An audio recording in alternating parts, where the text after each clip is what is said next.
እሺ እኔ በአንድ አመቷ ነበር የተሰደድኩት ለእናቴ ሰጥቼ ማለት ነው። እሺ አሁን ወደ እሷ 11 አመቷ ነው። እኔ ደግሞ ከ10 አመት የሆነኝ ነው የተሰደድኩ በአንድ አመቷ ማለት ነው። እና ለእናቴ ሰጥቻት ነበር የተሰደድኩት። በር እስከ 3 አመት በህይወት ነበር የሰራሁት እና በር ልካለሁ ማለት ዝም ብዬ ነው የምልከው። ያናልኩልኝ አለልኝ። ድምፅሽ ግን ምንድን ነው? ስለደነገጥኩ ነው። አይዞሽ። አይ ብዙ ጊዜ ሞክሬልህ አልገባሁም ነበር፣ ግን አሁን ነው ገና የመጣሁት። ልክ እንትን ስለው አስገባኝ። አይዞሽ። ምንም ያስፈራ ነገር ነቃ በይ። አይ ይሆናል አይደል? ገና እና ያው ብዙ እንትን ማለት መጀመሪያ ነው የተመሰለ ወደ ስደት ከመሄዴ በፊት ከልጄ ጋር ብዙ መከራ ይቼ ነው ማለት በቃ አልሆነልኝ ብሎ ነው የተሰደድኩት። ወደ ስደት ሄድኩት። ያው ደግሞ ስሄድም ደግሞ ዝም ብዬ ብር መላክን እንጂ ማስቀመጥ የሚባለው ነው ወይ ደግሞ ይሄን አድርጉልኝ የሚባለው ነገር ምንም እንትን አለም ነበርና ያው 3 አመት ከሰራው በኋላ 1 ወር ምናምን ሲቀረኝ ወደ ሀገር ቤት ገባሁ ማለት ነው። ልጄና ማሳደግ ያው እህት ወንድሞቼ ብዙ አለ ለሚናገሩት ነገር ብዙ እንትን ይል ነበር እና ምን አለሽ ምናምን ሲሉ ተመልሼ በ1 ወሬ ምናምን ተሰደድኩ ማለት ነው። ተመልሼ ያው ወደ ዱባይ ነበር የሄድኩት። ዱባይ ደግሞ አልተመቸኝም ነበር፣ በጣም ያመኝ ነበር እና 1 አመት ከ4 ወር እሰራለሁ። ተመልሼ ወደ ዱባይ ሄዳለሁ። ሄድኩ፣ ኢትዮጵያ ገባሁ ማለት ነው። አሁንም ያው ምንም የለሽም ተባልኩኝ። አሁንም ተመልሼ ተሰደድኩኝ። ምንም የለሽም ማለት በቃ ምንም ያው ባል አይደለ ልጄ እናቴ ጋርም ስለሆነች እህት ወንድሞቼን ብሬን ብዬ መጠየቅ እፈራ ነበር ማለት ያው ብሬን ካልኳቸው ነው ምትልኪላቸው የነበረው ዝም ብዬ ነው ማለት እልካለሁ። ለእናትና አባቴ ይስጡ አይስጡ አላውቅም፣ በቃ እልካለሁ ብር። ያው አስቡልኛ ትንሽ ወንድሜ ተማረም ስለሆነ ያው እኔ አለ አይደለ ለምን ጉዳይ ብለሽ ነው ምትልኪው? ያው ይቀመጥልኝም ምንም በቃ ዝም ብዬ ነው የምልከው ነበርና አለ ማለት ይሄ ይደረግልኝ ይሄን ይደረግልኝ አይደለም። እሺ እና ግን ተመልሼ ወደ ዱባይ ስመጣ ደግሞ ጭራሽ አልተመቸኝም፣ ያመኝ ጀመር ማለት ነው። ታምሜ በ1 አመት ከ4 ወሬ ወደ ኢትዮጵያ ገባሁኝ። ያው ታውቃለህ ድንገት ነው የገባሁት። በጣም ማለት ታመምኩኝ። ከኦፕሬሽን ምናምን ትሁን ተባለ። አጋጣሚ ገባባቸው ሰዎች መልካሞች ነበሩ እና ያስታምሙኛል። ሳምንት ስራ አለው፣ ሳምንት ሐኪም ቤት ነኝ እና ያው እዛ ሴት ፊታቸው ብዙም አያስደስትም ነበር እና ያው ተመልሼ ያደረኩት አሁንም ወደ ስደት ነው። አሁንም ወደ ዱባይ የመጣሁት ነበር ማለት ያው ጸበል ይሄዳለሁ ምናምን እታከማለሁ። ምንም የለም ባላል ጸበል ሄጄ 1 ወርም 2 ወርም ተጠምቄ ደግሞ ሲሻለኝ አማራጭ ሰዓት አሰደዳለሁ። አሁን ተመልሼ ወደ ዱባይ መጣሁ። እዚህ ጋር ግን ስህተት ምንድነው የምሰራው መሰለህ? ለልጅ ፍቅር አልሰጣትም፣ እንደ እናት አልቀርባትም።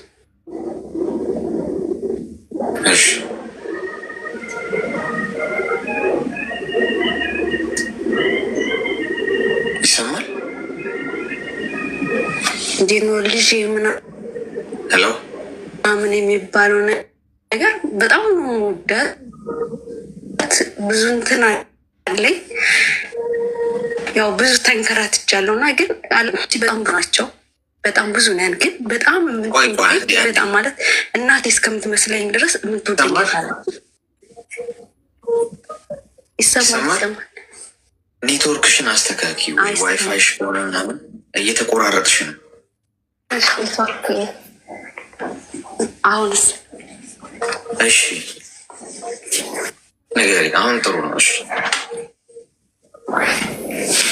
እና እህት አለች በጣም ማለት የምትረዳኝ ምናምን እህት አለች በጣም የምትወደኝ እና አንድ ደግሞ እሷ የመጀመሪያ ልጇ፣ ሁለቱ ናቸው በቃ እኔ ትንሽ የሚረዱኝ። ትንሽ ችኩለኝ እና ይረዱኛል፣ ሲያመኝም ሲከፋኝም የሆነ በቃ ከጎን ያሉ ምላቸው እነሱ ነው።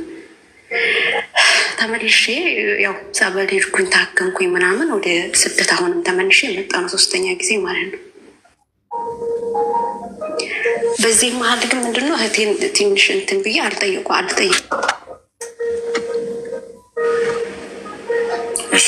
እና እነሱ ሶስተኛ ጊዜ ስሰደድ እኔ በመጣው በአንድ ወሬ ማለት ያው ብዙ እንትን ብያለሁ። ስልክ እንደዚህ ቀላል አይደለም ያሳለፍኩት። ኢትዮጵያ ገባሁኝ።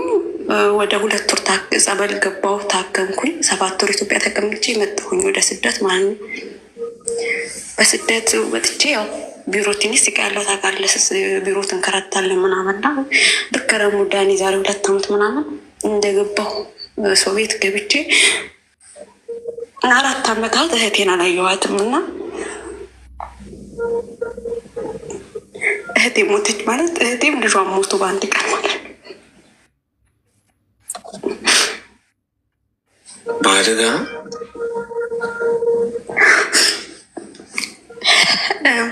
ምን መሰል ባለፈው የሆነች ልጅ ስታወራ ሰምቼ ነበር እና ልናገርም ነበር። እህቴ ባሏን ይገደላት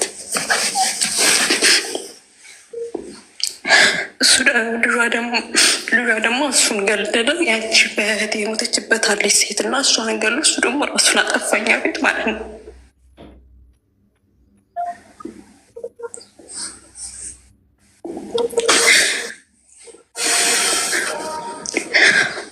ያልሰማሁም ነበር እና በ15 ቀን የሰማሁት ግን የቤት ማንም የለም ነበረ። ሰዎች ማንም ሰደኝ ፓስፖርት ብዬ የለም በቃ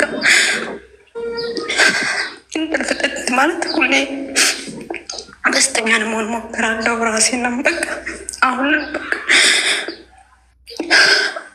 አሁን መቅበል ማለት ጠዋት ማልቀስ ማታ ማልቀስ በቃ ደስተኛ ለመሆን ሞክራለሁ።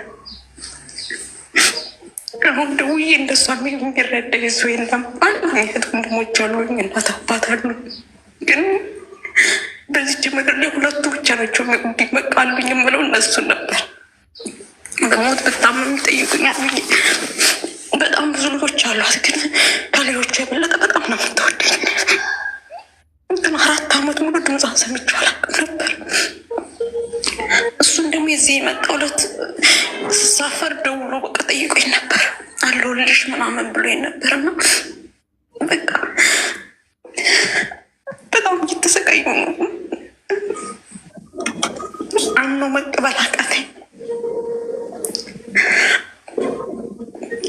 ደስተኛ ለመሆን እሞክራለሁ፣ ግን እንቅልፍተኛ አላውቅም ማለት ብዙ መከራ አሳልፌያለሁ፣ ግን እንደሱ አልሆነልኝ ማለት ብዙ ችግሮች በሽታን አይነት የመከራን አይነት አይቻለሁ። ከልቤ ጋር ጎዳና እስከማደር ደርሻለሁ። ገንዘቤን አጥቻለሁ። በሰው ተበድቻለሁ። ብዙ ነገር ያልጎዳኝ አሁን የጎዳኝ እህቴ ሞትና የእሷን መቀበል ሁለቱም ማለት ብዙ ሞቶብኝ አጎቶች የጎቴን የሞቶብኛ ምናምን፣ ግን ሁለቱ ግን በቃ መቋቋም አቃተኝ። ጧት አለቅሳለሁ፣ ማታ አለቅሳለሁ። ራሴን ነው ማጥፋት እሞክራለሁ። ደግሞ ትዝ ስትለኝ ልጅ አለኝ። ደግሞ ልጄን ሳስብ በቃ ግራ ገባኝ ማለት ምንም የለኝም። አሁን ላይ የኢትዮጵያ መሄድ እፈልጋለሁ። ደክሞኛል፣ በጣም ያመኛል። አሁንም ግን 1 ብር የለኝም፣ ምንም የለኝም። ልጅ አሁን ከ1 ወር በኋላ 11 ዓመት ሊሆናል ነው። እንደ ልጅ አታስቸግረኝም ማለት እንደ ልጅ የናትን በቃ በርቺ አይዞሽ በወር አንዴ ወይ በ2 ወር አንዴ እንሞረክ ጸልይልሻለሁ ምናምን ነው የምትለኝ እንጂ እንደ ሰው ይሄን አድርጊልኝ አትለኝም። እንደ ህፃን እኔ እኮ ጸልይልሻለሁ ቢናገሩኝም አይመለከታችሁ ምናምን ነው ማለት። አንቺ እኮ እናትሽ እንዴና ስራት አይመለከታችሁ ነው የምትላቸው። እናትነቱን እኔ ነው የምትላቸው እንደ ትልቅ ሰው። ግን በጣም አሁን እየተሰማኝ ነው። አንደኛ ግን በቃ እህቴ ነው 2 ሞታቸው መቀበል አቃተኝ።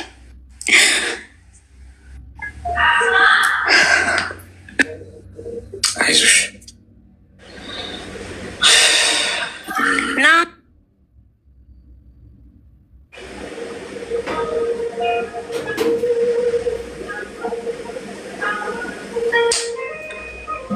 ትንሽ አስደንጋጭ ነገር ነው አይደል?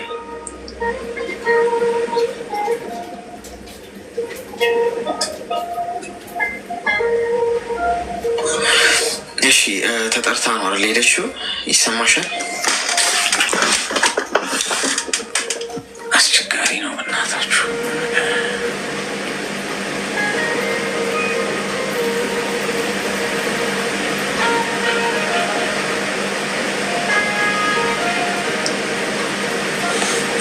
ወታለች።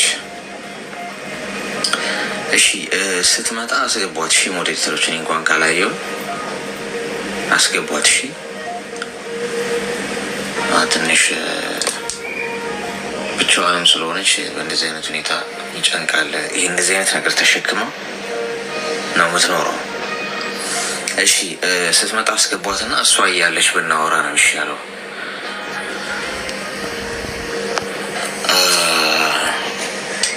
እኛ ራሱ ስንሰማው ከበደን አይደል? ለእሷ ደግሞ ምን ያህል ሊከብድ እንደሚችል አስቡት።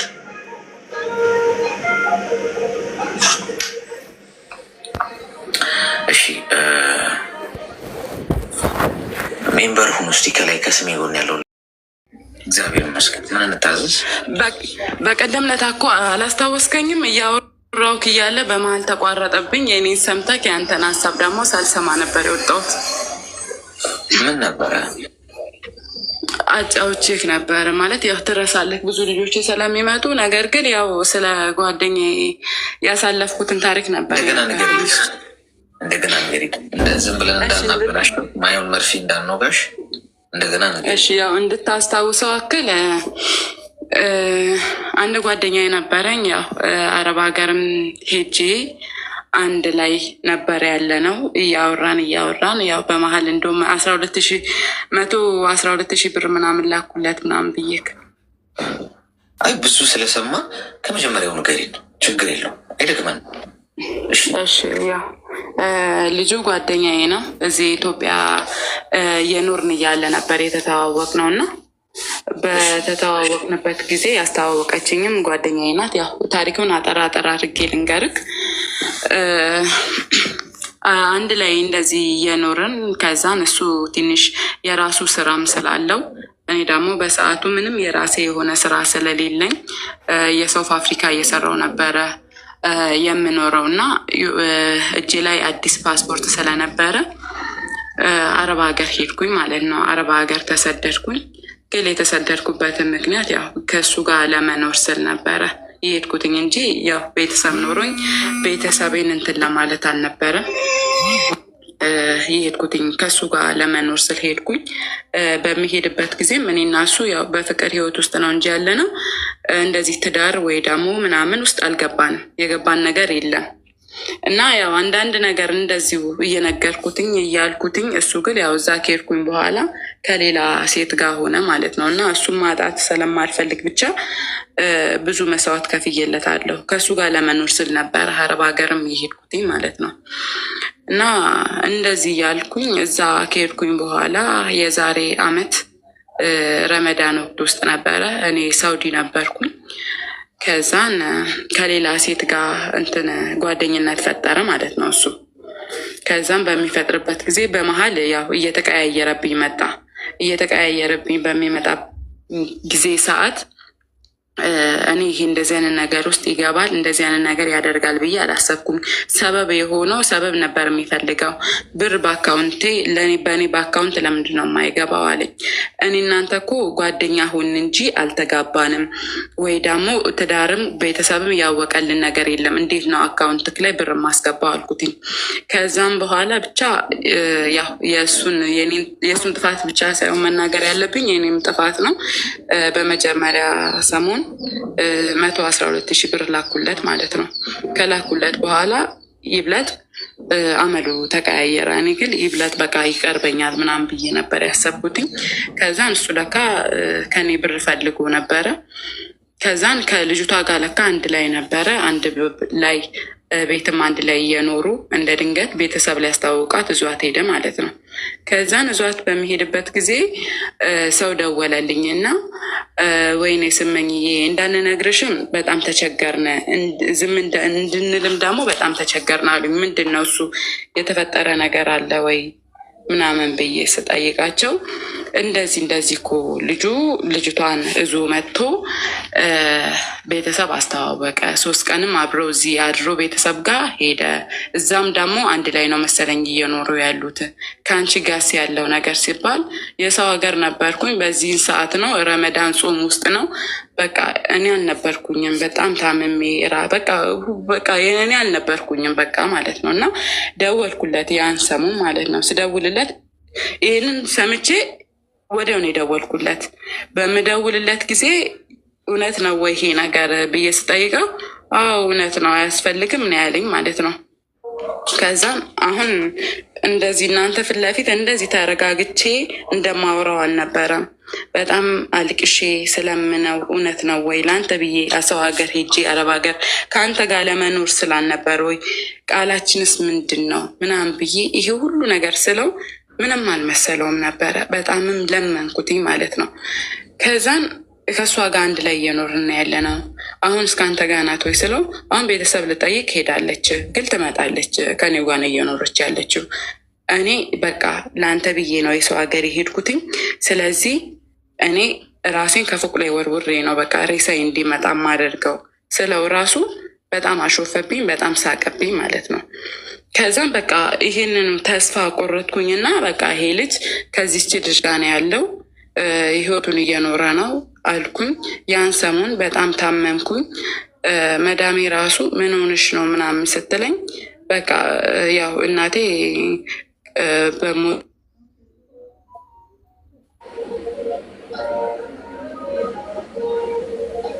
ሄሎ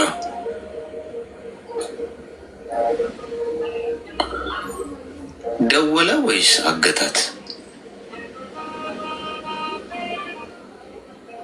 ሄሎ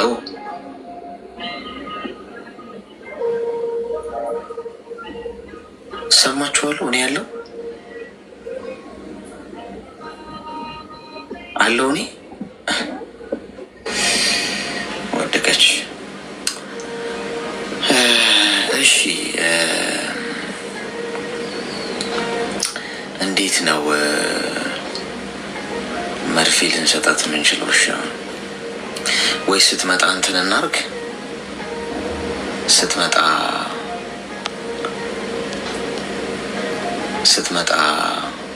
እንትን እንበላት አለች። እስቲ ወይ ካለች ጋይስ ላኪ እስቲ ካለች ድጋሚ ኮይን ውሰዱ እንጂ ይኸው ከላይ እኮ አስቀምጬላችኋለሁ። ከላይ እኮ ኮይን አስቀምጬላችኋለሁ። ለምን አትወስዱ? እሺ ወስዳችሁ ከላይ ከሰማይ ጎን ያለውን ልብ ቅርጽ ምልክት እየነካችሁ ነው ይንበሩ ነው። እሺ ትሰማያለሽ? እሺ እና ከ5 ወር እና ከ6 ወር በኋላ አፈላለገኝ ማለት ነው። ከረሳሁት ከውስጤ ካወጣሁት በኋላ በጣም ቆስዬ ነበር። ያው አጠር እያረኩኝ ስለሆነ ነው እንጂ ከዚህም የበለጠ ነበረ። እሱንም አጥቼ ላቤንም አጣውኝ፣ ብሬንም አጣው። በቃ ያሰብኩበት እንዳሰብኩት አልሆነም። ሁሉ ነገር በቃ ጭልምልም ነበር ያለብኝ በሰዓቱ። የዛሬ ዓመት አካባቢ ነው። ከዛም በኋላ በጓደኞቼ ያፈላለገኝ ማለት ነው። በጓደኞቼ ሲያፈላለገኝ ጊዜ ስለ እሱ የምታነሱልኝ ከሆነ እናንተንም ብሎክ ነው የማደርገው ምናምን ብዬ እነሱንም እንትን አልኳቸው። የሚያስቸግራቸውንም ጓደኞቼ እነሱም እሱም ብሎክ አደረጉት። ከዛም በኋላ ሄዶ እዚህ ያን ጊዜ እኔ ወደ አረብ ሀገር ስመጣ ትንሽ እንደ ትውውቅ አድርጌ ነበረ ከቤተሰብ ጋር እንደዚህ ሊሸኙኝ አካባቢ ላይ ማለት ነው። እና እነሱን ፈልጓቸው በውሸት እነሱን አሳመናቸው። በእሷ ንዴት ነው እንደዚህ አይነት ነገር ውስጥ የገባሁት እንጂ እንደዚህ አይነት ነገር ውስጥ መግባት ፈልጌ አይደለም ብሎ የኔን ቁስል አልነገርኳቸውም። ለነሱ ለማንም የነገርኩት ነገር የለም። ተይ እየተባልኩኝ ነበረ። በቃ እሱ ከዚህም በፊት ስላሳመነኝ ብቻ እሱ መርጬ ወደ እሱ የሄድኩትኝ ያን ጊዜ። ከዛም በኋላ የኔን ቁስል ለማንም አልነገርኩኝም። በራሴው ነበረ አምቄ ይዤ የኔም ጥፋትም ስላለበት አምቄ ያስኩትኝ። ከዛን እንደዚህ እየሆን እነሱን በውሸት አሳመናቸውና እነሱ ደወሉልኝና ልጁ ምንም ያጠፋው ነገር የለም ከብሎክ ስር የምታወጪው ከሆነ አውጪው ምናምን አሉኝ። ከዛም በኋላ እነሱን ብቻ ዝም ብዬ እነሱ በጣም ጨቅጭቆኝ ነበረ። አሁን እንደዚህ እንዳወራሁላችሁ አልነበረም። ወላ ራሱ እሱን ከብሎክ የማታወጪው ከሆነ እኛንም ብሎክ አድርጊን። እነሱን እያሳመናቸው በውሸት ነው። የኔን ቁስል ግን ላወራሁት ሰው እንኳን የለም ነበረ። ለማን ለቤተሰቦቼም አላወራውኝም። ያው ቤተሰብ የምላቸው እንግዲህ ወንድሜና እህቶቼ ታላላቆቼ ናቸው እንጂ እናትም አባትም የለኝም እኔ። ከዛን እንደዛ እነሱ ስላሉኝ ብቻ ከብሎክ አወጣሁትኝ ማለት ነው። ከብሎክ ባወጣሁበት ጊዜ ያወራኛል፣ ግን የሆነ ያልተዋጠልኝና እንደ በፊቱ አልሆነልኝም ልቤ ማለት ነው። ያልተዋጠልኝ ነገር ከዚች ልጅ ጋር አንድ ላይ እየኖሩ እያለ እንዴት ነው በቀላሉ ከዚች ልጅ ጋር ሊለያዩ የቻሉት? እንደዛ ጠበቃ እንዳልቆመላት፣ እንደዛ ውሻ እንዳላደረገኝ አሁን እንዴት ነው የሚለው ነገር እሱ ምን አለኝ? ስለ እሷ ከእንግዲህ በኋላ እንዳታነሽልኝ ነበር ያለኝ። እና ወይ ከስር ሊሆንም ይችላል እንደዚህ አይነት ነገር። በነገራችን ላይ ይከታተላል፣ ያዳምጣል እና እውነታውን ነው እየተናገርኩኝ ያለሁት፣ ያልሆነ ነገር አይደለም እየተናገርኩኝ ያለሁት ማለት ነው። እና ከዛን እንደዛ ምናምን ስላለኝ ብቻ አላነሳም ብዬ ምክንያቱም ልቤ ቆርጧል። ይህንንም በቃ እዛ ስለጨቀጨቁኝ ብቻ ዝም ብዬ ከብሎክ ስራ ወጣሁትኝ። እሱም ማውራት ጀመርኩኝ። በዚህን ጊዜ በጣም እንክብካቤ ያበዛብኝ። ከዚህም በፊት ወረቀት ላክ፣ ሽማግሌ ላክ ስለው ሊልክ ያልፈለገው ሰው ከኔ ጋር ከታረቀ በኋላ እንክብካቤ ያበዛብኝ። ቶሎ በቃ ወረቀት መላክ ይኖርብኛል አለ። ወረቀት ላከ። እዛ እያለሁ ማለት ነው፣ አረብ ሀገር እያለሁ ወረቀት ላከ። ከዛን ሽማግሌ ላከ። ይህን ሁሉ ካደረገ በኋላ እስካሁን ድረስ ግን ላውራ ከሱ ጋር እንጂ ምንም ልቤ እንደ በፊቱ ሊሆንለት አልቻለም፣ ከነ ምንም ነገር ማለት ነው። እና በጣም ውስጤ ትልቅ ጥያቄ አለ። እሱ እንዳልጠይቀው በእናትሽ ስለ እግዚአብሔር በቃ እንትን ያልኩትን ነገር እንትን አትበኝ፣ አታንሽብኝ ነው የሚለኝ ማለት ነው። ከዛን እሺ ብዬ ይሄ ሁሉ ነገር የሆነው ልመጣ አካባቢ ላይ ነው፣ ወደ ኢትዮጵያ ልገባ አካባቢ ላይ እና ያልተዋጠልኝ ነገር ስላለ ከአረብ ሀገር መጥቼ ወንድሞቼ ጋር አረፍኩኝ፣ መጣሁኝ ማለት ነው። ከመጣ በኋላ በፊት ያለ ነው የምንኖረው አዳማ ነው፣ እሱ ያለው አዳማ ነው። እኔ መምጫዬ አካባቢ ሲደርስ ወዴት ይገባል? ወደ አዲስ አበባ ገባ፣ አገር ቀይሮ ማለት ነው። ከዛን ይህም ሁለተኛ ጥያቄ ሆነብኝ በውስጤ ማለት ነው። የቀየረበት ምክንያት ምንድን ነው የሚለው ነገር። ከዛም በኋላ መጣሁኝና እንደዚሁ በቃ እየተጫወትኩኝ እያሳሳኩትኝ እንዴት ለእኔ ሳትነግረኝ አገር ልትቀይር ቻልኩ ብዬ ምናምን ቀስ ብዬ ጠየቁትኝ ማለት ነው። ስጠይቀው ምን አለኝ? ከዚህም በፊት ከኔ ጋር የነበረችዋ ልጅ አለኝ ስለው ያው እንደማትለይኝ መጀመሪያ ይሄንን ነገር ከነገርኩሽ በኋላ እንደማትለይኝ ንገሪኝ ማይልኝ አለኝ። እውነት ለመናገር ማልኩለት፣ ግን እኔ አላስኬደኝም የነገረኝ ነገር። ከዛን ምንድን ነው ምናምን ስለው ከኔ ጋር የነበረችዋ ልጅ ነፍሰ ጡር ነበረች፣ አሁን ወልዳለች፣ አሁን ቤተሰቦቿ ጋር ነች ያለችው። ኦኬ እንዳረገዘች ስላወክ ነዋ ከቤት አውጥተክ እሷን የጣልካት፣ ከዛን ከኔ ጋር ልትታረቅ የፈለግከው እንጂ እኮ መጀመሪያ ጥሩ ህይወትና ጥሩ ትዳር እኮ ይዘሃል አልኩትኝ። ከዛን የሆነ በቃ መጀመሪያ ያው እንዲህን እንዲነግረኝ ብቻ በዘዴ በብልህነት ነው እየጠየቅኩትኝ እና ያው እኔ ደግሞ እንደዚህ አይነት ነገር ስላላስኬደኝ እውነተኛውና ያለውን ነገር ምን አልኩትኝ፣ አሁን አንተም የዚች ልጅ እንቧ ለእኔም ለአንተም ጥሩ አይመጣም። ትናንትና ትምህርቷን አስትተሃት ከቤተሰቧ አውጥተሃት አጠገብክ አድርገሃት፣ ዛሬ ማርገዟን ስታክ ከቤት አባረሃት፣ ወደ ቤተሰቦቿ የሸኘሃት። እኔም ሴት ልጅ ነኝ፣ ስለዚህ ከእሷ ጋር የልጅክ እናት ጋር ተመለስ ምናምን አልኩትኝ። ከዛን አበደ፣ ቀወሰ። እኔ አልፈልግም፣ ከእሷ ጋር መኖር አልፈልግም ምናምን በቃ ብዙ ነገር አለ ማለት ነው። ብዙ ነገር እኔ በነገርክ ላይ ለፍቅር ብዙ መስዋዕት ከፍያለሁ። ከእሱ ጋር ለመኖር ስለ አረብ ሀገር ሄድኩኝ። እስቲ ከሆነልኝ ብዬ እኔ እሱን ነገር ለእሷም ነግሬያታለሁ። ጓደኛ አለኝ ሚስት አለኝ ብዬ ነግሬያታለሁ። ከእሷ ጋርም በፍቅር ነው የተለያየ ነው ነበር ያለኝ። እንደዛ ከሆነ ብዬ ከአረብ ሀገርም ቆስቲ ይህን ነገር አጣርቼ የሚሆን ከሆነ ትዳር ውስጥ ልግባ ብዬ ከአረብ ሀገር መጣሁኝ። ይህም ነገር እንደማይሆን ሰነማቅ ብቻ ተመልሼ ከመጣው 1 ወር ነው። አሁን እንኳን ፕሮሰስ ጨርሻለሁ ወደ ዱባይ ለመመለስ ማለት ነው። እና በአሁኑ ጊዜ በጣም እያበደ እየቀወሰ ነው ያለው። እኔ ምንም ከኔ የወጣው ነገር የለም። የእኔ ላብ ነው ያለፈው፣ የእኔ እንቧ ነው ያለፈው፣ የእኔ ደም ነው ያለፈው ማለት ነው። የእሱ 5 ሳንቲም ወደ እኔ ያለፈው ነገር የለም። በአሁኑ ጊዜ በጣም እያለቀሰ ነው፣ እያበደም ነው። እየቀወሰም ነው። በጣም ብዙ የሚደውሉልኝ ጓደኞች አሉኝ ማለት በየእሱ ጓደኞች ምናምን ማለት ነው። እና እንዴት ነው ሽማግሌ ገብቶ ይህን ነገር ራሱ በሽማግሌ እኮ መጨረስ ይቻላል። እኔ እሱ የልጅ አባት ሆኗል፣ ወዶ ፈቅዶ ነው እንደዚህ አይነት ነገር ውስጥ የገባው። የሰው ልጅ አንድ ቀን መሳሳት ያለ ነው፣ 2 ቀን መሳሳት ያለ ነው። እሱ ግን ከ1 ቀን አልፎ ከ2 ቀን አልፎ ከሳምንታት አልፎ ወራቶችን ያስቆጠረ ሰው ነው። ይህን ሁሉ ጊዜ እንኳን 1 ቀን ስለኔ እንኳን ማሰብ ተስኖት አይደለም፣ ነገር ግን የወደደው ነገር ስለሆነ ነው። ስለዚህ አሁን ደግሞ እኔንስ ነገ እንደዚህ አድርጎ ሌላ ምርጫ ሲያገኝ ጥሎኝ ቢሄድ በምንድን ነው የማውቀው አልኩኝና ይህንን ውሳኔ ወሰንኩኝ ማለት ነው። በአሁን ጊዜ በቃ በእንደዚህ አይነት ነገር የተነሳ አዳዲስ ስልክ እንኳን ሲደወልልኝ እያነሳው አይደለም ማለት ነው። እና ይህንን ምን ትላለህ? እንደዚህ አይነት ታሪክ ላይ ምን አይነት ሀሳብ ልሰጠኝ፣ ምን አይነት ትምህርታዊ ነገር ልሰጠኝ ትችላለህ እልሃለሁ ወንድሜ። አሁን ወደ አንተ ልምጣ። እድሜሽ ምን ያህል ምን ያህል ነው እድሜሽ? 22 እሺ እስቲ ሚዩት አድርጊ፣ እስቲ ሚዩት አድርጊና ትንሽ መረር ያለ መርፌ ነው የምንወጋሽ። ግን ምን መሰለሽ አሁን አንደኛ ወደ ህይወትሽ መልሰሽ ለምን አስገባሽ የሚለው በጣም ትንሽ አሳሳቢ ጉዳይ ነው።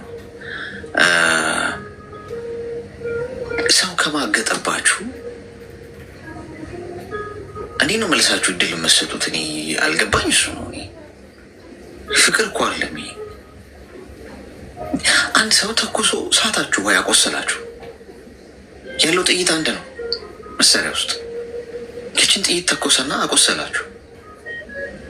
ከዛ መጥቶ ተንደፋደፈ ምናምን በቃ ይቅርታ አድርጉልኝ ያለ ሰው ሰበሰበ ምናምን ወከባ ምናምን አበዛ። እንዴት መሳሪያ ውስጥ መልሰሽ ጥይት ትከቻለሽ? እንደዛ እንደማለት እኮ ነው።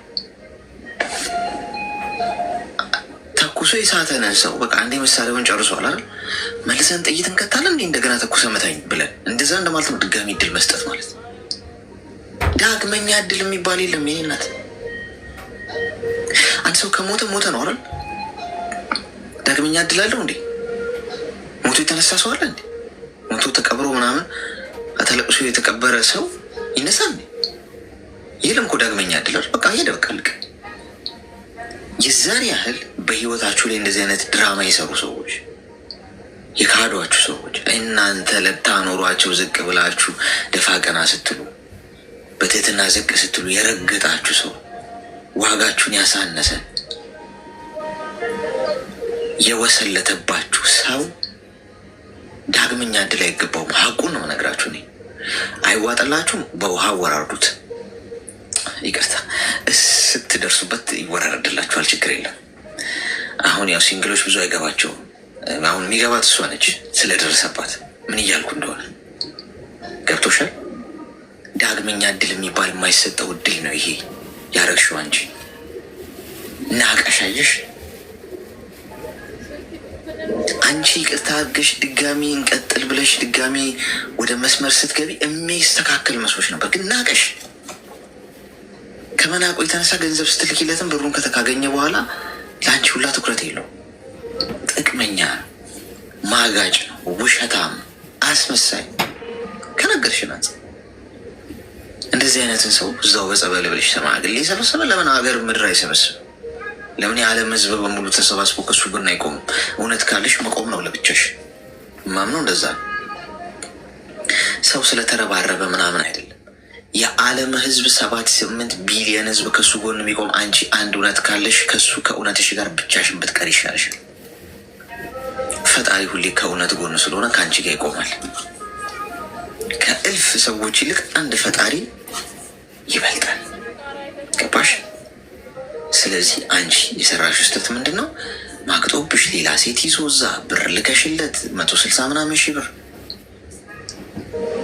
ለወንድ የምትቀልቢው አንቺ ምንድን ነው? 22 ዓመትሽ ነው። እረዳሻለሁ፣ ልጅ ነሽ ገና፣ ነገሮች አልገቡሽም። እድሜ ቀስ ያለ እየጨመረ ሲመጣ ይገባሻል። ትምህርት ብታገኘው በዛ መንገድ ነው። ስለዚህ አሁንም እንደገና ወደዛ እያኮበኮብሽ ነው። ይህንን ሁሉ ነገር ካረገ በኋላ እያበደ ነው ምናምን እንዴ? እና ላያብድ ነው እንዴ? እጁ የገባውን የእንቁላል የምትጥል ዶሮ ወይ እኮ በቃለ ሁሉ ጊዜ ጥልቂለታልሽ ገንዘብ ለምንድን ነው ማያብደው? ያጣው እኮ አንቺን ነው ማለት አንቺን ፈልጎ እኮ አይደለም እኮ የሚያበደ ያለው ጥቅሙ ቀረ። ስለዚህ ፍሬን ያዥ የኔ እናት፣ ቆፍጠን በይ። ገብቶሻል? ከማንም ሰው ጋር ታች ወርደሽ እንደ ዶሮ እንደዚህ ጥሬ ምናምን እንትን ለማልታተብ እንደ ንስር ከፍ ብለሽ ብለሽ ማንም ምንም አያመጣም የኔ እናት። ሁሉም የራሱ ህይወት ነው የሚኖረው። የሆንሽውን የተገፋሽውን የተበደልሽውን የሚያውቀው አንድ ፈጣሪ ብቻ፣ ከአንቺ ውጭ ማንም አያውቅም። በመከራ ውስጥና በመካድ ውስጥ በችግር ውስጥ አልፋችሁ ሰው ሊፈርድባችሁ ወይ እናንተ እንዲህ ብታረጉ ሊል ከመኮረ ፈገግ ነው ማለት ያለባችሁ ነው። ስትደርስ እስቲ በዚህ ጫማ ውስጥ ብትሆን ብላችሁ ዝም ብላችሁ ወደፊት መሄድ ነው እንጂ ሰው እንደዚህ ያለኝ ምናምን። የእናንተ መከራ ያልተጋፈጠ ሰው አስተያየት ቢሰጣችሁ ይገርማችኋል እንዴ? ቢሰድባችሁ ይገርማችኋል እንዴ? ቢተቻችሁ ይገርማችኋል እንዴ? ያለፋችሁበት የምታውቁት እናንተ እኮ ናችሁ። በእሳት ውስጥ አልፈሽ መተሽ ቁጭ ብሎ ውሃ ሲጠጣ የነበረ ሰው ሁሉ ምን ሊያደርግ ይፈልጋል? ምን አለ የቅርብ ትዩ እንደው ነገሮች ታዛዝቷል እኮ ይላል። ገብቶሻል? ሁልጊዜ ሰዎች ከተበዳይ ጎን አይቆሙ። ፍርድ ቤት እንኳን ብትሄጂ እውነት የለም መረጃና ማስረጃ ነው ያለው። ገብቶሻል? ፍርድ ቤት እንኳን የሚፈርደው በእውነት ላይ ተመስርቶ አይደል። አንቺ እውነት ኖሮች መረጃና ማስረጃ ከሌለሽ ገዳይሽ ወይ ደግሞ አንቺን የበደለሽ ሰው መረጃና ማስረጃ ካቀረበ እውነት ቆመሽ አንቺ እውነት ቁልቁል ስትቀበር ታያታለሽ። ምን ማድረጋችን ገብቶሻል? እውነት ፈጣሪ ነው። እሱን ይዘሽ ወደፊት ሂጂ። አለቅ እውነት ካል አታብራሩ። ተበድል እያለው እኔ ነኝ እኮ የተበደልኩት እኔ ነኝ እኮ እንዲያደረገኝ እሱ አትበይ። ዝም ብለሽ ሂጂ። ዝም ብል ጊዜ ይፍታው። ዝም ብለሽ ስትሄጂ እሱ ህይወት ይቀጥላል። አንቺም እሱን በመስመራችሁ ስትሄዱ እሱ የሚያደርገውን እኮ ሰው ያያል። ፈጣሪ እኮ ያሳያል እኮ ጊዜ እኮ ያሳያል። አለካ እሷ ነች እንዴት ተገፋችሁ ይላል። ሰው ራሱ በጊዜ ይረዳሻል። ባይረዳሽስ ምን ሊመጣ? ፈጣሪ ከተረዳሽ አንቺ የምትኖሪው ለሰው ነው እንዴ? ይሄ የሚገባሽ 30 ዓመት ምናምን በላይ ስትሆኚ እድሜ ነው ያስተምረሽ። ግን 22 ስለሆንሽ ሜቢ አሁን ምልሽ ነገር ውሃ ላይ ያነሳ ይችላል። ግን በዚህ መንገድ ነው መሄድ ያለብሽ። ገብቶሻል? ተግባባ? እሺ። ማለት እኔ ስጀመር ወስኛለሁ እኮ ማለት ቆርጦልኛልም በቃ ማለት እንደማይሆንልኝም አውቄያለሁ ሲጀመር ማለት ነው። የአሁኑን ደስታ ወይ የአሁኑን ፍቅር ብቻ ሳይሆን የማየው ለነገ ህይወቴ ራሱ ልኝ አውቄያለሁ ማለት ነው። ተረድቻለሁ። ይህንን ፕሮሰስ ራሱ ስጀምር አሁን ለማንም የነገርኳቸው ሰው የለም። በአሁን ጊዜ ግን እሱ እያለ ያለው ምንድነው ከማንም ወንድ ጋር አትሆንም በቃ ብዙ ነገር ነው እያወራ ያለው ማለት ነው እያለ ያለው እና እንደውም አንዳንድ ሰው ምን ይላል፣ ይሄ ልጅ እልህ ውስጥ ገብቶ አንድ ነገር ቢያደርግሽስ አንቺ በሰላም ከሱ ጋር ብትኖሪ አይሻልሽ? እንደዛ የሚሉ ሰዎች አሉ። ግን ይሄንን ሁሉ ቁስሌን ግን ለማንም የነገርኩትም ላስረዳሁትም ሰው የለም። በቃ ከመናገር ስላቃተኝና በቃ ብዙ በደሎች የእሱን በደል ስለሸፈንኩለት መናገር እንኳን እንትን ብሎኛል ማለት ነው። በቃ ማንሳት እንኳን አስጠልቶኛል። እና እኔ በአሁን ጊዜ ሲጀመር ያው ከሰው ሀገር ነው የመጣሁት፣ ተመልሼ ወደዛው ልመለስ ነው ያልኩት ማለት ነው። ግን እሱ በቃ እዚህ የኖረችማ ከማንም ወንድ ጋር አትሄድም፣ ማንንም አታገባም፣ እኔ በቃ ብዙ ነገር ነው እያለ ያለው በአሁን ጊዜ በጣም እየፎከረ ብዙ ነገር ነው እያለ ያለው እና የሰው ልጅ እንቧ ደግሞ በጣም እፈራለሁ እኔ እንደውም ከሁሉም ይልቅ የዛች ልጅስ እሱ አግብቷት እርጉዝ መሆኗን ሲያውቅ ከቤት አውጥቷት ወደ ቤተሰቦቿ ወርውሯት፣ ዛሬ እሷስ የዚች ልጅ እንቧስ እኔ ሴት ሆኜ ደግሞ እንደዚህ አይነት ነገር ውስጥ ምክንያቱም እያወቅኩኝ መግባት ማለት ለእኔ እንደማይሆንልኝ እንደማይሰምርልኝ ጠንቅቄ ያውቃለሁ። ሲጀመር ደግሞ ልቤም ደግሞ ቆርጧል ከሱ ማለት ነው። እና በጣም ነው የማመሰግነው ወንድሜ፣ ያው ለአንተም ስለነገርኩኝ አንተም ይሄንን ሀሳብ ስለሰጠኝ አመሰግናለሁ። እሺ፣ አመሰግናለሁ። መልካም ቀን። እሺ፣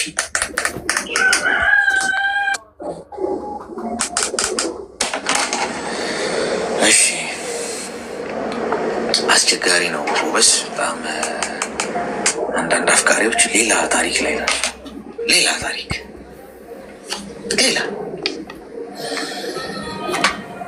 እየተማገጠባችሁ እየተሰደባችሁ እየተዋሻችሁ አቢዩዝ እየተደረጋችሁ አሁን ይችልሽ ሌላ ሴት ባትኖር እንደፈለገ ማግዶ ሲመጣ ልትገባ ነበረ ቤቱ። አሁን ንግግሯን የመጨረሻ ንግግሯ ራሱ ሰምታችኋታል። ያው ያቺ ሴት እንደው እንባ ምን ያደርገኛል እንደው እሷ እያለች ብገባ ባትኖርስ እሷ ልትገቢ ነው። በቃ እሷ የለችም እንበለው። በቃ ሄዶ እንደፈለገ ተኛ ከሚፈልጋት ሴት ጋር ምናምን ሲንግል ነኛውን በቃ ይቅር በይኝ ተሳስቼ ነው ነው አለሽ።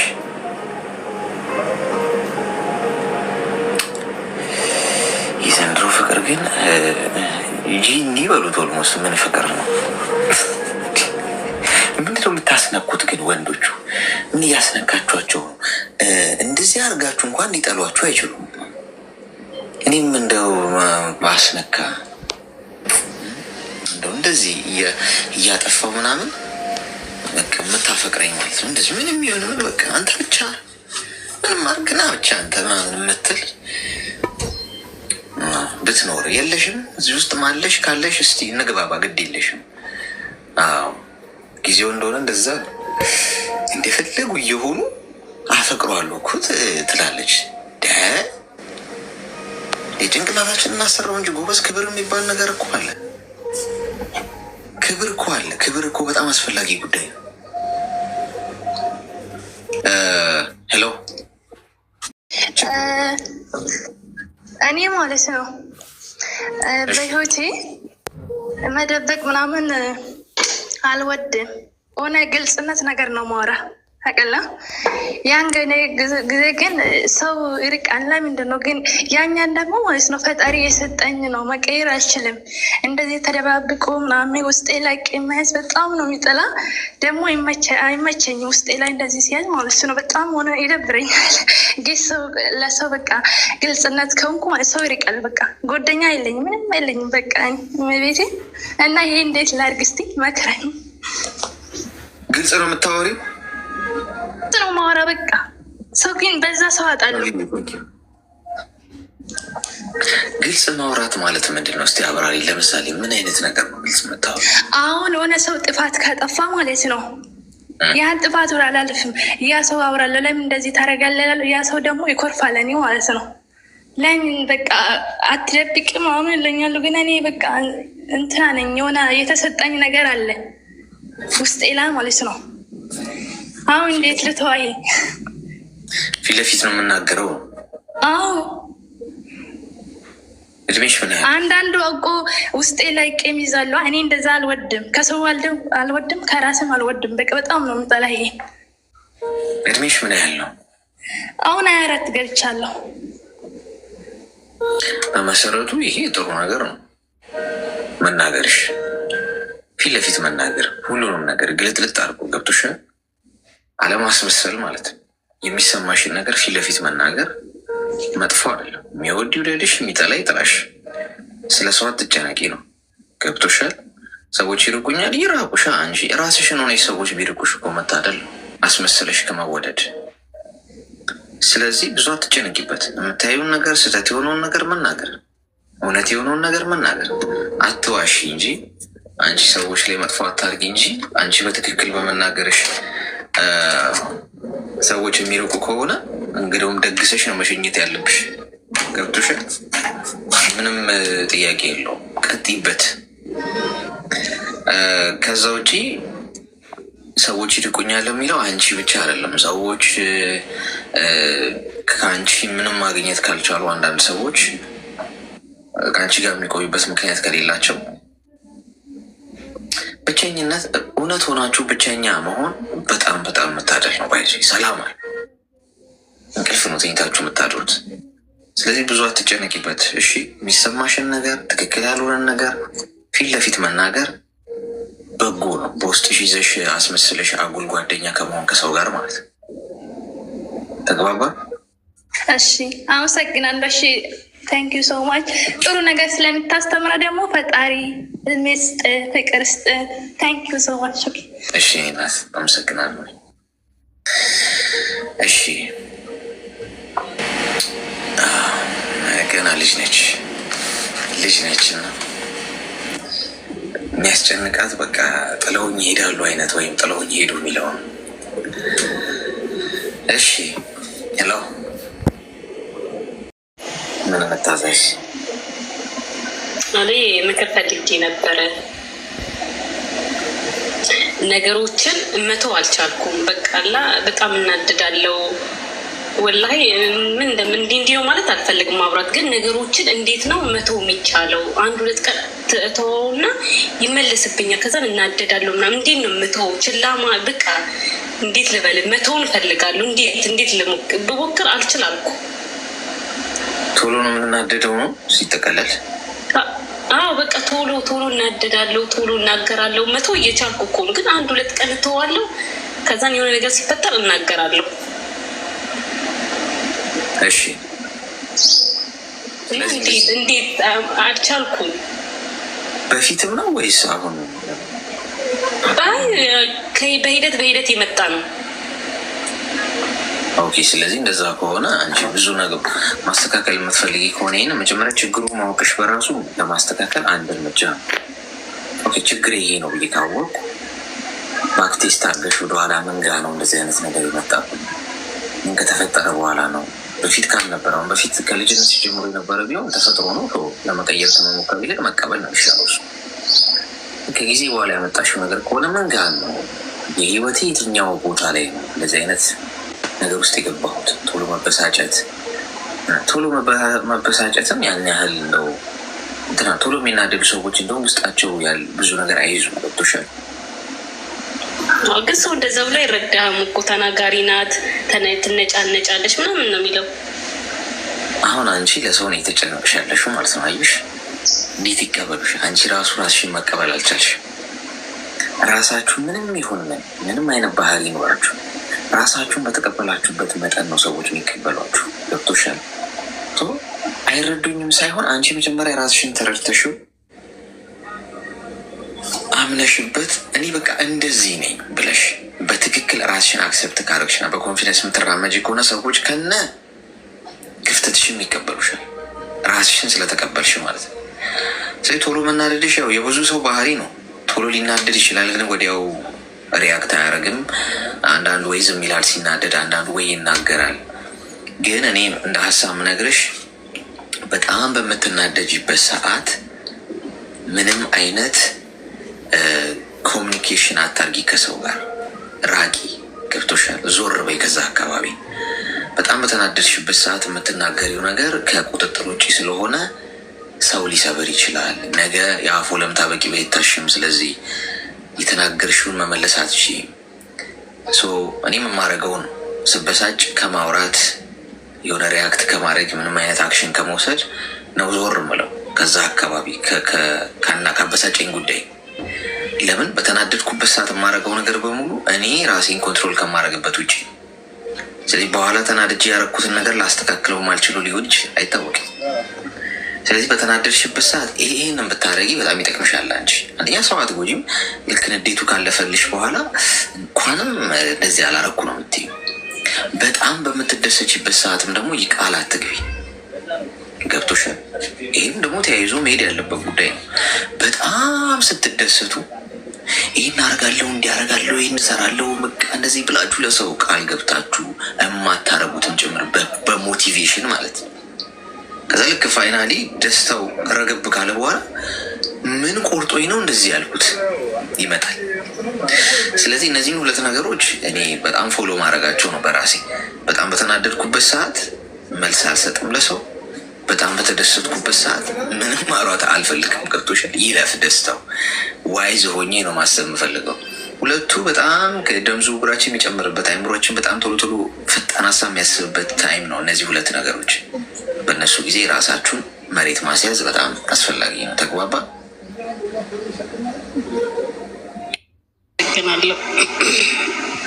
አይዞሽ። ቶሎ ስትናደዱ አንዳንዴ ለብዙ ሰው ቃል ገብታችሁ አታውቁም? እንደዚህ አጋለዋ ጨብጫባ እኮ ያሰክራል። ታውቃላችኋል? ለዛ ነው እኔ የማልችለውን ነገር አልችልም ነው የምለው። እዚህ ጋር መታችሁ ይኸው ነገር ብትሉኝ ማልችለው ከሆነ እዚህ ፊት ለፊት ይቅርታ አልችልም። የማልችለውን የሆነን ሰው ለማስደሰት ብዬ ብቻ ሞራል ለመስጠት ብዬ እሺ ብዬው በኋላ ባላረግለት ይሄ ክህደት ይባላል። ሰው ጥንቃቄ ይፈልጋል። እሺ ቆይ ኮይን ልስጣችሁ እስቲ አንዴ ጊፍት ነው። ምክርም ደግሞ እንድትሰጠኝ ካጠፋውም ደግሞ አጥፍተሻል እንድትለኝ ፈልጌ ነው። እና እሺ የመጀመሪያው እኔ የምኖረው አረብ ሀገር ነው። ያው የምሰራው መዳም ቤት ነው። ወደዚህ ከመጣሁኝ ትንሽ ቆይቻለሁ። ግን ደግሞ አገር ቤት ለመግባት አስባለሁ ብዙ ጊዜ። በእርግጥ ነገሮች ተሳክቶልኝ ምናምን አይደለም። ያው አንዳንዴ ስለሚያመኝ ነው በብዛት። ያው ራስ ምታትና እግሬን እና ወገቤን አልቻልኩም እውነቱን ስነግርህ። እና ብዙ ጊዜ ሐኪም ቤት ስሄድ ደግሞ ምንም አይነት በሽታ እንዳሌለብኝ ነው የሚነግሩኝ እና ዝም ብሎ መድኃኒት ነበር የሚሰጠኝ። ያው እውነቱን ስነግርህ መድኃኒት ብቻ ሆዴ ሞልቶታል። እና ኢትዮጵያ እንዳልሄድ ነገሮች አልተስተካከሉልኝም። ቤተሰብ ነው የምረዳው። እናቴና ወንድም እህቶች ነው። አባቴ እንደሞተ በአመቱ ነበረ ወደዚህ የመጣሁት። ወደዛ እንዳልሄድ ቤተሰብ የማግዘው እኔ ነኝ። አባቴ ነበረ ድሮ የሚያኖረን። አሁን እሱ ከሞተ በኋላ ያው እናቴ የቤት እመቤት ናት፣ ስራ የላትም። እና አባቴ እንደሞታ ነው ወደዚህ የመጣሁት እና እኔ ነኝ የማግዛቸው ብዙ አመት ማለት ነው። እዛ እንዳልሄድ ነገሮች አልተስተካከለልኝም እና እዚህ እንዳልቀር ደግሞ በጣም እያመኛል። ምን መወሰን እንዳለብኝ ራሱ አላውቅም። እንዳልቀር አልቻልኩም። እግሬን እንደነገርኩና ራስ ምታት፣ ወገቤን ሁሌ እንደ ሰውም ደግሞ ወጥቼም ውጪ ራሱ አይቼ አላውቅም። በቃ ከሳሎን ወደ ኩሽና ነው፣ ከኩሽና ወደ ሳሎን እንደው እና ይሄም ደግሞ መረረኝ። እውነቱ ስነግር መሮኛል እና ሰዎች ሄዳለሁ ብዬ ነግሬያቸዋለሁ። እውነቱ ስነግር ግን ሰውም አምጥተዋል። ግን አንዱ ልቤ ደግሞ እዚህ ቅሪ ይለኛል፣ አንዱ ልቤ ደግሞ ሂጂና ራስሽን ይለኛል። ግን ምን ማድረግ እንዳለብኝ ግራ ገብቶኛል። እውነቱ ስነግርህ እንዳልሄድ ያለው ኢትዮጵያ ያለው ነገር እዚህ እንዳልቀር ደግሞ ያመኛል። ይሄ ነው። ይሄን ሀሳብ እንድትሰጠኝ ነው። ሁለተኛ ደግሞ ጓደኛ አለኝ፣ ፍቅረኛ ማለት ነው። እና የሆነ ጊዜ ላይ ትንሽ ተደባብረን ስለነበረ ከዛ የኔ ፌስቡክ እሱ ጋር ነበረ፣ የኔ ፌስቡክ እሱ ጋር ነበረ፣ እኔ ጋርም ነበረ። ከዛ ሲያናድደኝ ዝም ብዬ የሌላ ወንዶች ፎቶ ፕሮፋይል አደረኩ ማለት ነው። እና የሆነ ኤክስ የሚባል ነገርም አለ ታውቃለህ። ከዛን እሱ ጋር ባለው ፌስቡክ አውቄ ብሎኩን አነሳውና አውቀ እንደዚህ ብለክ ቦይስ ላክልኝ፣ እሱን እንዲያየው ስለፈለግኩ ላናድደው ማለት ነው። ከዛ በቃ እሱን አናድዳለሁ ብዬ ነገሩ ወደ እኔ ዞረ እና አሁን እኔና እሱ ጋር ምንም አይነት ሰላም እያጣን ነው። በትንሽ በትልቁ ነው የምንጣለው። በዛ ላይ ደግሞ በቃ በፊትንም ያጠፋሁትን በይቅርታ ያለፍነውን ድጋሚ አንስቶ በሱም እንጣላለን።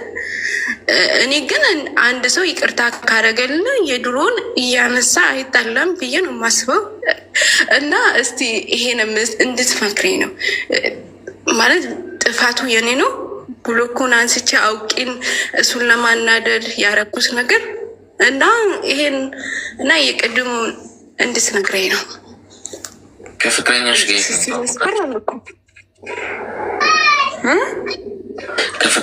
የት ነው የተዋወቃችሁት? ፌስቡክ ላይ ነው። ፌስቡክ ላይ ነው የተዋወቅነው። ሚውት አድርጊ። ቃሪያ በሚጣ ሰናፍጭ ጣል ያለበት መርፌ ያስፈልግሻል። አንቺ አሁን አንደኛ ነገሮችን አንድ በአንድ ነው መፍታት ያለብሽ። በአንድ ጊዜ አንድ ነገርን ለማስተካከል መሞከር የለብሽ።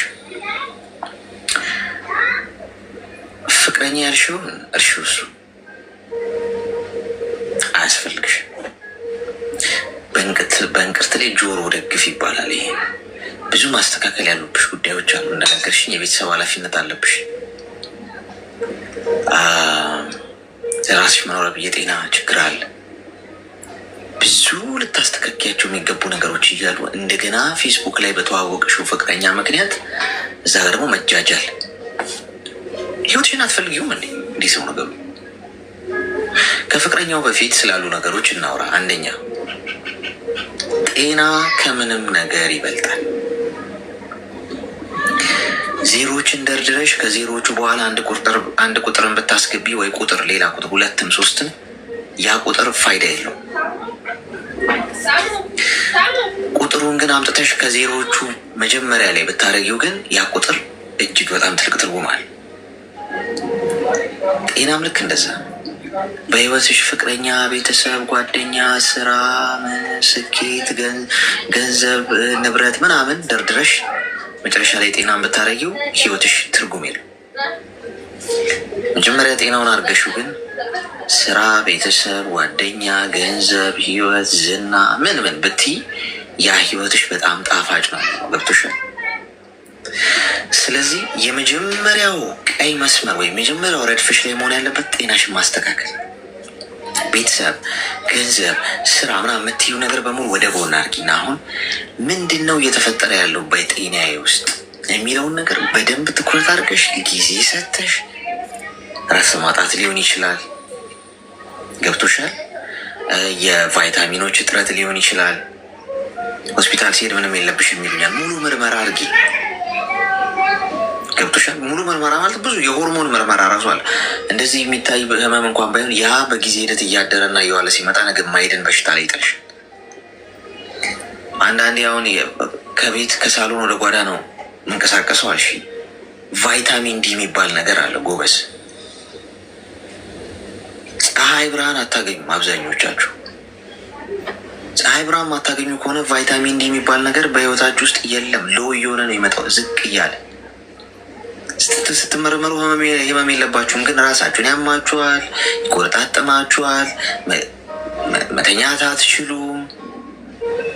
የቫይታሚን ዲ እጥረት ብዙ ጣጣ ያመጣል። ሰው ልታገኙ የምትችሉ ውጭ ወጥታችሁ ፀሐይ በፊት እንሞቃለን አይደለ? አሁን በተለይ አረብ ሀገር ላላችሁ ነው የምነግራችሁ። ፀሐይ ወጥተን እንሞቃለን ልጆች እያለን ታስታውሳላችሁ? ጠዋት ፀሐይ የመሞቅ ምናምን ብለን እንሞቃለን። በጣም ኢምፖርታንት እኮ ነው፣ አስፈላጊ ነው። እዚህም እኮ ፀሐይ መሞቅ አለባችሁ፣ ግን ጊዜ የለም። ስለዚህ ምን እናደርጋለን? ቫይታሚን ዲ እንወስዳለን። ፋርማሲ ሄደሽ ቫይታሚን ዲ ስጠኝ፣ ቀላል። ብትመረመሩ እያንዳንዶቻችሁ የአብዛኞቻችሁ ሎው ነው በእርግጠኝነት። ኢምፖርታንት እንደሆነ ማንም ይነግራችሁ የለም። የእሱ እጥረት ህይወታችሁን በሙሉ ያመሰቃቅለዋል በጊዜ ሂደት። በጣም ብዙ ጣጣ ውስጥ ነው የምትገቡት ዝም ካላችሁት። ከቻላችሁ ሄዳችሁ ተመርመሩት። ገብቷችኋል? ቫይታሚን ዲ ሌቭሌ ምን ያህል ነው የሚለውን ቼክ ተደረጉ። ስለዚህ ፀሐይ እኔም ስለማደርገው ነው። ገብቶሻል? እኔ አሁን ፀሐይ አልወጣም ምናምን፣ ምክንያቱም ወይ ቀን እንደዚህ አሁን እተኛለሁ ወጥቼ፣ ከዛ ማታ ነው ስራዎቼ ልሰራ የምችለው ምናምን። ፀሐይ ስለማላገኝ ወስዳለሁ እኔ አለኝ። በዚህ ባለቀ ቁጥር ሄጄ የገዛው ወስዳለሁ። ከፀሐይ ማላገኘው ከሆነ መስት መውሰድ አለብኝ። እሱ የሚባል ነገር አለ። ስለዚህ እነዚህን ነገሮች ትኩረት አድርገሽ ምን አድርጊ፣ ተከታታዩ ጤናሽ ሆስፒታል ሂጂ እና ሙሉ ምርመራ አለ። ሙሉ ምርመራ ማድረግ ማለት በቃ ከሀስከፈ ማለት ነው። ደምና ሽንት ትሰጫለሽ። ከዛ ሁሉ ነገሮችሽ እንዴት ነው አክቲቪቲያቸው የሚለውን ነገር ያሉ ኩላሊትሽ፣ ጉበትሽ፣ ምን እያንዳንዱ ኮሌስትሮልሽ ምን ይታያል። እዛ ጋር ያገኙታል ችግሩ ምን እንደሆነ። ስለዚህ ይሄንን ነገር አስቢበት። ለሌሎቻችሁ ነው ይሄ። ከቤት ለማትወጡ ሰዎች፣ ፀሐይ ለማያገኛችሁ ሰዎች ቢኬርፉል፣ ቢኬር ተጠንቀቁ። ይሄ ነው አንደኛው ነገር። ሁለተኛ ለራስሽ መኖር ጀምሪ። ገንዘብሽን ያዥ፣ ገንዘብሽን ያዥ። እኔ እናት ከሰማይ በታች ተርፈሽ የምትኖሪው ገንዘብ ሲኖርሽ፣ የምትከበሪው ገንዘብ ሲኖርሽ፣ ቤተሰብ ራሱ ከሌለሽ የለሽ ነገ ብትወድቂ የሚያነሳሽል በተነሹ ለቤተሰብ ለእንደዚህ ብለሽ ፋይናሊ በታመሽ ብተኝ ዞር ብሎ ሚያይሽል። ስለዚህ አስፈላጊ ለሆነ ነገር ብቻ ነው የምታደርጊው። ከዛ ውጭ ገንዘቡን ሴቭ አድርጊ። የመጣሽው እኮ ራስሽን ለመቀየር ነው። ቅድሚያ ይህ ሶስት ይነሱ የሚለወጡ ጤና ካላቸው ከታመሙ ታገዣለሽ። ከዛ ውጪ ጤና እጅና እግር ካላቸው ስር ውስጥ እኔም እዚህ እየተቸገርኩ ነው ብለሽ ነገሮችን አስተካኪ።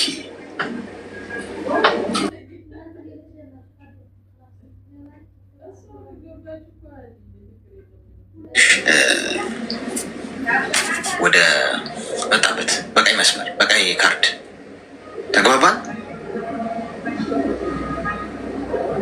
ግልጽ ነው። አዎ ግልጽ ነው። ልክ ነህ። ስለዚህ እንደዛ አድርጊ። እኔም አመሰግናለሁ። መልካም። አስቸጋሪ ነው ጎበዝ። ነገሮች እንዴት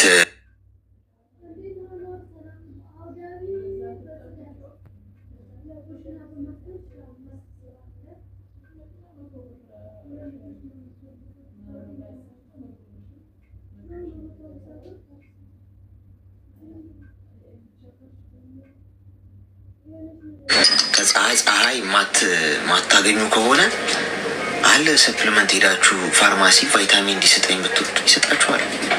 በጣም ቀላል ነው። ይሄ ነው አሳየን የምትሉ ምንም ቫይታሚን ዲ ነው። ምን ማሳየት ያስፈልገዋል? እኔም እንዳልኳችሁ እዚህ ሀገር በተለይ ዱባይ ምናምን ፀሐይ አትሞቁም መቼም። ፀሐይ ደግሞ ሲባል ይሄ ዝም ብሎ የቀትር ፀሐይ አይደለም ጎበዝ። ወታችሁ ፀሐይ ላይ ማንቃቃት አንዳንድ ሰው እንደዛ ይመስለዋል።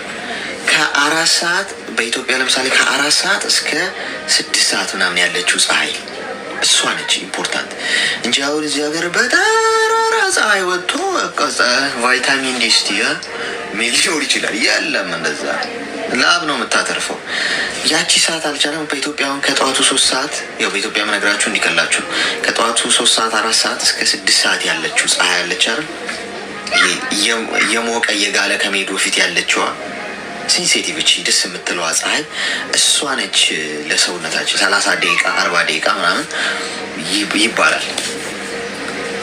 እሱም አታገኙ ከሆነ መዋጥ ግን አለባችሁ። በቃ በምግብ ማግኘት አይቻልም። በምግብ ማግኘት የሚቻል ቢሆንማ በጣም ቀላል። ሌሎቹን ቫይታሚኖች በምግብ ማግኘት ትችላላችሁ። ጎመን ውስጥ ያለ እንጀራ ውስጥ አይረን አለ ምናምን ቫይታሚን ዲ ከፀሐይ ብርሃን ብቻ ነው የሚገኘው። እሱ ማግኘት ስለማንችል ግን ደግሞ ቫይታሚን ዲ ተብሎ ሰፕሊመንት ተጨማሪ እንትን ስላለ እሱም መውሰድ አለቅ። ግልጽ ነው። ባይገርም ለእኔ ታዘዘልኝ 10,000 ነው። ፈርቻ አልዋጥኩትም። ለዋጠው እንዴ ዶክተር ነው ያዘዘልሽ? ዋጩ እንጂ ለምን ምን ታዞልሽ ማዋጥ ፈራሽ? ዶክተር አማክራችሁ ነው። ማንኛውም ሰው መጥቶ ይሄን ዋጥ ቢላችሁ አትውጡም እኮ። ኤኒዌይስ ሰዓታችንን ጨርሰናል። ነገ በተመሳሳይ ሰዓት እንገናኛለን። አይ ሆፕ ሰዎች መጥተው በሚናገሩት ነገር እግረ መንገዳችሁን ብዙ ነገር እንደምትማሩ ተስፋ አደርጋለሁ። ስላገኘው ደስ ብሎኛል። እኔ የምጠይቅ ነገር ነበርና እሺ ማለት እኔ የግል ችግር ምናምን ወይም እንደዚህ ሳይሆን እንደ ሀገራዊ የሆነ ጥያቄ ነበረኝ እና ለዛ ፈልጌ ነው። ሀገራዊ ምን? አሁን እኔ ልጠይቅ የፈለግኩት ማለት እኛ አሁን ይሄ ስሜ እንዳየኸው የአይና ቡግ ነው የሚለው የሀገር ስም ነው እና እዛ አካባቢ የውሃ እጥረት አለና በዛ ዙሪያ እየሰራና ሰዎችን እያነጋገርን ነበር እና የምታግዘኝ ነገር ካለ ለሱ ጠይቅ ብዬ ነበረ። በምን ላግዝ? ሰዎችን በማገናኘት እና ደግሞ እንደዚህ እንትን ላይ ፖስት በማድረግ ላይ ምናምን እኮ። አንተ ቪዲዮ ሰርተሃል በዚህ ጉዳይ? ቪዲዮ ግን ትንሽ ነው የሰራሁት፣ ግን በደንብ ከዚህ በኋላ ሰዎችን ማለት አሁን የኔ እንዳየው ትንሽ ነው ቪዲዮ ለመስራትም አይደለም ማለት ስፖስትም ስለማይለቀቅ የተሰሯቸው አሉ፣ ገና አልፖስትኳቸውም። ሰዎችን ገና ትብብራቸውን እንዳንተ ከፍ ያለ ሀሳብ እና እንትን ፎሎወርስ ያላቸውን እነሱን በማነጋገር በእነሱ በኩል እንዲወጣ ስለፈለግን ነው እኮ። አንተ ቪዲዮ ሰርተህ ፖስት ካደረግ ሊንኩ ላክልኝና አይቼው ትክክል ከሆነ ሪፖስት አደርግልሃለሁ እዛው ላይ ገብተዋል። ስለዚህ ምን መሰለህ አሌክሱ ማለት አሁን በእኔ ተሰርቶ አንዴ ፌል ማድረግ የሌለበት ነገር ነው። ትልቅ ስራ ነው እንዳየው ማለት አሁን እኔ ሰርቸው የአንድ ሰሞን ወሬ ብቻ እንዲሆን አልፈለኩም። ቋሚ ዘላቂ ሆኖ እንዲፈታ ችግሩ እንዲፈታ ለዛ ነው እኔ የፈለኩት እና ልክ እንደ ሰዎች እንዲታገናኘኝ ማለት ነው። ምን ላይ አሁን የሚያሰሩ ልጆች አሉ በዚህ ፕሮጀክት። ጆን ዳንኤል አሁን ለምሳሌ የሚያሰራው ፕሮጀክት አለ አሁን የውሃ ማስወጣት እና እንደዚህ አይነት ስራዎችን እየሰራ ስለሆነ ከእነሱ ጋር ኮንታክት ማድረግ ፈልጌ ነበር። እሺ ግን እኮ እኔ ከሀገር ውስጥ አይደለሁም ያለሁት አንደኛ፣ ሁለተኛ ከእሱ ጋርም ተዋውቀንም አናውቅም አንግባባም እና በምን ላገናኘን እና እዚህ ውስጥ ደግሞ የሚያውቁ ሰዎች ካሉ ታነጋግርልኝ ካለ ብዬ ነው የምታናግር ማለት የምትግባቡም አይነት ከሆነ ወይም ደግሞ እሺ አንተ በምችለው ቪዲዮዎችን ከሰራንና እኮ ወንድሜ ቆይ አንዴ አንተ አሁን ቀጥታ ሄደ ለምን አታናግራቸውም እነሱ? ምክንያቱም አሁን እኔ ጋር እኔ አንደኛ አንተዋወቅም ገብተዋል። እንዴት ላገናኘ? እኔ ራሱ አልግባባቸውም። እኔ ከሀገር ውጭ ነው የምኖረው ኢትዮጵያም አይደለም። እኔ አሁን ለምሳሌ የምነግርህ ማለት አሁን እኔ እነሱን ለማግኘት በጣም ከባድ ነው። በጣም ብዙ ጊዜ እየሞከርኩ ነው፣ እየጻፍኩ ነው፣ ሜንሽን አደርጋለሁ ምናምን፣ ግን የሚደርስ ነገር አይደለም። እነሱን ለማግኘት በጣም ከባድ ስለሆነብኝ ነው በእኔ መንገድ ማለት ነው። እኮ እኔ እንዴት አልተረዳኸኝም እኮ እኔንም ወንድም ማለት እኔ ራሱ አላውቅም። አታወርተን አናውቅም፣ ተገናኝተን አናውቅም። ኮንተንታችንም ይለያያል እና የመገናኘቱም አጋጣሚ የለም እስካሁን እንጂ ጓደኞቼ ቢሆኑ ወይ የቅርብ ሰው ቢሆኑ ምንም ችግር የለውም። ስልክ ቢኖረኝ ሰጠህ ነበር። ግን እኔ ራሱ እንዴት ላገናኘ የት አግኝቻቸው ነው ማለት ነው። ስለዚህ ቢሆን ጥሩ የሚሆነው አንተ ራስህ ታግዘ የምችለውን ነገር አማክረኝሽ። እኔ ለሀሳብ መሰጠ ሀሳብ በቀጥታ ሄደህ ቲክቶክ ላይ ከሆነ ቲክቶክ አካውንታቸው ላይ ኢንቦክስ አድርግላቸው ወይ ደግሞ ቪዲዮ ሰርተህ ሜንሽን አድርጋቸው እና ኢንትረስቲንግ ከሆኑ ያ ኮንታክት ያደርጉሃል። አሁን የተሳሳተ ሰው ጋር የመጣኸው እኮ ነው የምልህ። አሁን ገብቶሃል? አሁን እኔ ጋር እኔ ያየሁት ትልቅ ፎሎወርስ መኖሩን እና ተደራሽ መሆኑን አንተ ሌሎቹም ጋር እንደምትደርስ ነው እንጂ ያሰብኩት አንተ ከእነሱ ጋር ትገናኛለህ ወይም አትገናኝም የሚለውን አላወኩም እኮ። ግን አሁን ገብቶሃል አይደለ ለማለት የፈለግኩት ማውቀው ሰው በግባባቸውና ወይ ጓደኛ ብንሆን ወይ ምንቀራረባ ተገናኝተን የምናውቅ ቢሆን ወደፊት ሊሆን ይችላል። አሁን ግን እንዴት ላገናኝ? የሆነ ጎረቤት ያለ ሰው እኮ ነው የመሰለ። አሁን አንተ እስኪ እንዴት ታገናኘኝ ስትለኝ ሮጥ ብዬ ምናምን እንደዛ አይነት ነገር አቀለልከው። እኔም ብልኮ እኔንማ አያውቁኝም ሰው እንደገና ጉዳዩን አይተውት ምናምን ነው የሚሆነው። ስለዚህ አንተ በቀጥታ ሄደህ አግኛቸው እነሱን። እሺ አንተ እንደውም ሀገር ቤት በአካልም ሄደህ ራሱ ኮንታክት ማድረግ ትችላለህ። እንደዛቸው ሩቅ እኮ ነው። ላሊበላ የሚባለው አካባቢ ታውቀዋል? እዛ እኮ ነው። እና አዲስ አበባ ሩቅ ነው። ሜንሽን ለማድረግ በጣም የሞከርን ነው። እኛ ብዙ ነን እኮ ማለት እኔ ብቻ አይደለም። ቀጥታ ስልክ የላቸው ቀጥታ ስልክ እነሱ ምንም ላቃቸው አልችልም። ያው እንግዲህ ጽፌላቸዋለሁ ባዮ ላይ ምናምን እንደዚህ እኮ ሊያስቀምጥ ይችላል። ስለዚህ አንተ የከሌን ስልክ ብለህ ቪዲዮ ፖስት አድርግና እዛ ውስጥ የሚሰጠህ ሰው አይጠፋም በእርግጠኝነት። እሺ በቃ ችግር የለም። እሺ አመሰግናለሁ። እሺ አመሰግናለሁ። ጋይስ ተረጋጉ እንጂ ምንድነው ኮንቨርሴሽን እኮ መጥፎ አይደለም። ሀሳብን የፈለገው ጥያቄ ነው ያለው። ጥያቄውን ደግሞ በአግባቡ መመለስ ያስፈልጋል። ካልቻላችሁ አልችልም ነው ከፊት ለፊት፣ ከቻላችሁ እችላለሁ ነው። እኔ በነገራችን ላይ ከከሊ ጋር አገናኘኝ። አሁን ባለፈው የሆነ ሰው ብሎኛል ገብቶ እኔ ጋይስ እኔ ራሱ አገናኙኝ ልላችሁ የምችላቸውን ሰዎች ፌመስ ናቸው ገብተዋል። እኔ እንደ ፌመስ ነው የምታስበኝ። ፎሎወሩን አይተህ ነው ፎሎወሩ ከሆነ ዝም ብሎ ፎሎወር ስለጨመረ ፌመስ መስየው ነው። እሺ ግን እንግዲህ የእውነት ከሆነ መሰሩ ስራ ምናምን እሱ ራሱ እኮ እንትን ይፈልጋል። ጥያቄ አለው ገና ገብተዋል። እውነት ነው ወይ በትክክል ነው ትክክለኛ ነገር ነው ምናምን የሚለው ብዙ ኤቪደንስ ያስፈልጓል። ሄሎ